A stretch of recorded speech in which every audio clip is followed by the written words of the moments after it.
تبھی یہ جو دعا ہے نا لا حول ولا قوت الا باللہ، یہ ہمیں کیوں مانگنے کا حکم ہے؟ لا حول کا مطلب گناہ سے بچنے کی طاقت، ولا قوت اور نیکی کرنے کی طاقت، الا باللہ وہ نہیں ہے مگر اللہ کی مدد کے ساتھ۔ تو یہ بھی جذبہ ہمیں سکھایا گیا ہے پیغمبروں کی تعلیمات میں کہ ہم اللہ سے توفیق مانگا کریں، اور توفیق مانگ کے اللہ پہ چھوڑ نہ دیں کہ بس اللہ ہی جو کچھ کرے گا، کرنا وہی خود سے محنت کرنی ہے لیکن نسبت اللہ کی طرف کرنی ہے۔ اور ایک اہم بات یہ پتہ چلتی ہے کہ یوسف علیہ الصلاۃ والسلام پر کتنا دباؤ تھا، کتنا دباؤ، کہ زنا نہ کرنے کی صورت میں بدنامی کا خطرہ، جیل جانے کا خطرہ، اس زمانے کے جیل بڑے خطرناک تھے، اور کرنے کی صورت میں خواہش بھی پوری ہوگی، اور جو ایک انسان کی نیچر ہے، جو مرد کی ایک نیچر ہے، اور عزت بھی ملے گی۔ یعنی زنا کرانے والی تمام محرکات موجود تھے، اور زنا سے روکنے والے کا ایک محرک بھی موجود نہیں تھا۔ اتنی سختی کے باوجود بھی یوسف علیہ السلام کیا کہہ رہے ہیں؟ اللہ مجھے جیل زیادہ محبوب ہے اس گناہ سے جس کی طرف یہ عورتیں مجھے دعوت دے رہی ہیں۔ تو اس سے ہم جیسے لوگوں کو عبرت حاصل کرنی چاہیے کہ آج بات بات پہ بد نظری اور گناہ کو ہم اپنے لیے کتنے آرام سے حلال سمجھ لیتے ہیں، اور اپنے آپ کو کیا کہتے ہیں؟ مجبور ہیں۔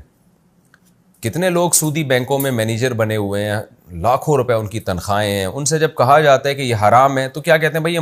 مجبور ہیں، اس غربت اور مہنگائی میں ہمارا گزارا نہیں ہوتا۔ کتنے لوگ ہیں جو بد نظری کرتے ہیں، ان کو جب سمجھایا جائے بھائی یہ حرام ہے، اللہ نے نظر جھکانے کا حکم دیا، وہ کہتے ہیں یار ہم مجبور ہیں، ہم سے برداشت ہی نہیں ہوتا۔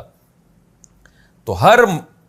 گناہ کو ہم نے حلال کر لیا ہے اپنے لیے، چھوٹی چھوٹی مجبوریاں پیش کر کے۔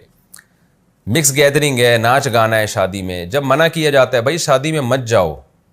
یہ ناجائز ہے، لوگ کیا کہتے ہیں یار ہم مجبور ہیں، رشتہ دار ہم سے ناراض ہو جائیں گے، مسائل کھڑے ہو جائیں گے ہمارے لیے۔ تو آج ہم نے معمولی آزار کو، معمولی چھوٹی چھوٹی باتوں کو اتنا بڑا بنا لیا ہے، جیسے قرآن میں آتا ہے نا وَمِنَ النَّاسِ، لوگوں میں بعض ایسے ہیں، سورہ عنکبوت میں ہے کہ جو اللہ پر ایمان لے کر آتے ہیں، اور جعل فتنۃ الناس کعذاب اللہ، اور جب ایمان اور عمل صالح پر ان کو تھوڑی سی آزمائش آتی ہے تو وہ اس کو اللہ کا عذاب سمجھنے لگتے ہیں، چھوٹی سی بات کو بھی رائی کا پہاڑ بنا دیتے ہیں وہ۔ تو اس لیے ہمیں یوسف علیہ السلام کے اس واقعے سے سبق حاصل کرنا چاہیے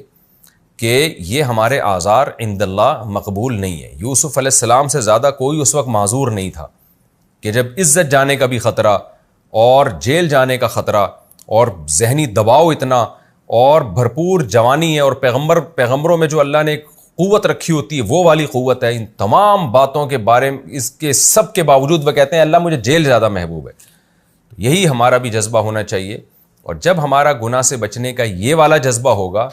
تو پھر حدیث میں آتا ہے رسول اللہ صلی اللہ علیہ وسلم نے فرمایا ذاق طعم الایمان من رضی باللہ ربا وبالاسلام دینا وبمحمد صلی اللہ علیہ وسلم نبیا، وہ شخص ایمان کی مٹھاس چکھ لے گا جو اس پر راضی ہو گیا کہ میرا رب اللہ ہے، میرے پیغمبر محمد صلی اللہ علیہ وسلم ہے، اور میرا مذہب اسلام ہے، اس پہ ڈٹ جائے بس وہ کہ اب میں جو اسلام کے حکام ہے اس سے آگے پیچھے نہیں ہوں گا۔ تو آپ نے فرمایا اس کو دنیا میں اسلام کی مٹھاس محسوس ہوگی، اور جو بیچ میں لٹکا ہوا زندگی گزارتا ہے کبھی ادھر کبھی ادھر، اس کو اسلام کی مٹھاس محسوس نہیں ہوتی۔ تو یوسف علیہ السلام کے اس گناہ سے بچنے کے اس جذبے میں ہمارے لیے بھی بہت زیادہ عبرت کا سامان ہے۔ ہمارے لیے جو آزار، ہم جن عذروں کی، لڑکیاں شرعی پردہ نہیں کرتی کہ والدین ناراض ہو جائیں گے اور سسرال ناراض ہو جائے گا یا شادی میں مشکلات کھڑی ہو جائیں گی، تو یہ کوئی عذر نہیں۔ اللہ کا حکم سب سے پہلے، جیسے کہ یوسف علیہ السلام نے اس پر عمل کیا۔ چوتھی بات ہمیں یہ پتہ چلتی ہے کہ یوسف علیہ السلام گناہ سے بچنے کے لیے اپنی ذات پر اعتماد نہیں کر رہے، محض گناہ سے بچنے کی کوشش تو اتنی ہے کہ جیسے دروازوں کی طرف بھاگنا شروع کر دیا، اور یہاں بھی جب دباؤ ڈالا جا رہا ہے بچ رہے ہیں، لیکن دعائیں اللہ سے مانگ رہے ہیں، توفیق اللہ سے مانگ رہے ہیں تاکہ دل میں کبر پیدا نہ ہو۔ اور کیا کہہ رہے ہیں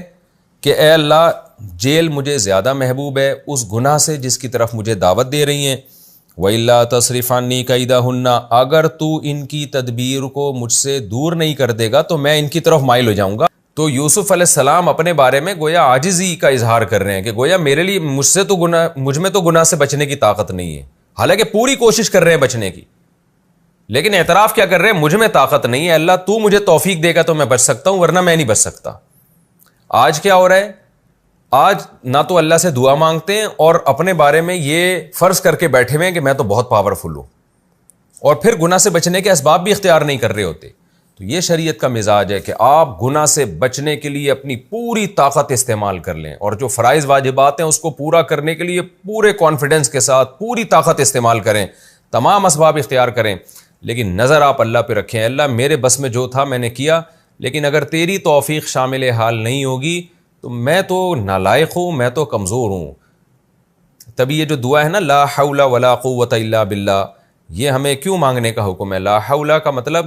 گناہ سے بچنے کی طاقت، ولا قوت اور نیکی کرنے کی طاقت، الا باللہ وہ نہیں ہے مگر اللہ کی مدد کے ساتھ۔ تو یہ بھی جذبہ ہمیں سکھایا گیا ہے پیغمبروں کی تعلیمات میں کہ ہم اللہ سے توفیق مانگا کریں، اور توفیق مانگ کے اللہ پہ چھوڑ نہ دیں کہ بس اللہ ہی جو کچھ کرے گا، کرنا وہی خود سے محنت کرنی ہے لیکن نسبت اللہ کی طرف کرنی ہے۔ اور ایک اور نقطے کی بات یہ پتہ چلی کہ ثم بدا لهم من بعد ما رأوا الآیات لیسجننہ حتی حین، یوسف علیہ السلام گناہ سے بچے تو اس کے نتیجے میں جیل ملی ان کو۔ تو بعض دفعہ دنیا میں ایسا ہی ہوتا ہے کہ آپ شریعت پر عمل کرنا شروع کرتے ہو تو بجائے کامیابیوں کے ناکامیاں آنا شروع ہو جاتی ہیں۔ ایسے موقع پہ لوگوں کی چیخیں نکلتی ہیں کہ لو بھائی، ہم تو اسلام پر آئے تھے، دین پر آئے تھے، بجائے اس کے کہ پریشانیاں ختم ہوتی، پریشانیاں تو اور بڑھنا شروع ہو گئیں۔ تو ایسے موقع پہ ہمیں یہ سوچنا چاہیے کہ بھائی یہ پریشانی ایسے ہے جیسے یوسف کو جیل ملی تھی۔ تو یوسف علیہ السلام کو جیل جو ملی ہے تو اس میں اللہ نے آپ کو وہاں صبر کی بھی توفیق دی، اور وہ جیل پیش خیمہ بنی بہت بڑی ترقی کا۔ تو دین پر عمل کے نتیجے میں جب آزمائشیں آتی ہیں تو اللہ صبر کی بھی توفیق دیتا ہے، اگر آپ صبر کرنا چاہو، اور پھر وہ آزمائشیں بہت بڑی ترقی کا ذریعہ بنتی ہیں۔ اگر ایسا ہونا شروع ہو جائے نا کہ ادھر دین پر عمل کیا ادھر پیسے آنا شروع ہو جائیں، عزت اور شہرت ملنا شروع ہو جائے، پھر تو ہر آدمی چلنا شروع کر دے۔ تو بعض دفعہ ایسے ہوتا ہے دین پر آنے کے نتیجے میں وقتی طور پر آزمائشیں آتی ہیں، تو ایسے موقع پہ یہ کہنا کہ یہ دیکھو اللہ تعالیٰ سے شکایتیں شروع کر دینا، یہ نیک لوگوں کا کام نہیں ہوتا۔ اور دوسری بات یہ بھی ہمیشہ ایسا نہیں ہوتا، بعض دفعہ آپ دین پہ چلنا شروع ہوتے ہو تو پھر کوئی آزمائش نہیں آتی بلکہ پریشانیاں فوری ختم ہونا شروع ہو جاتی ہیں۔ یہ بھی اللہ تعالیٰ بعض لوگوں کے ساتھ کرتے ہیں کہ آپ نے دین پر عمل کرنا شروع کیا، اللہ نے ترقی اور فتوحات کے دروازے کھول دیے، اور بعض دفعہ یہ بھی ہوتا ہے کہ وقتی طور پر آزمائشیں بڑھ جاتی ہیں۔ تو دونوں معاملات میں ہمیں مذہب کو تھامنا ہے، ہم نے دین سے پیچھے نہیں ہٹنا۔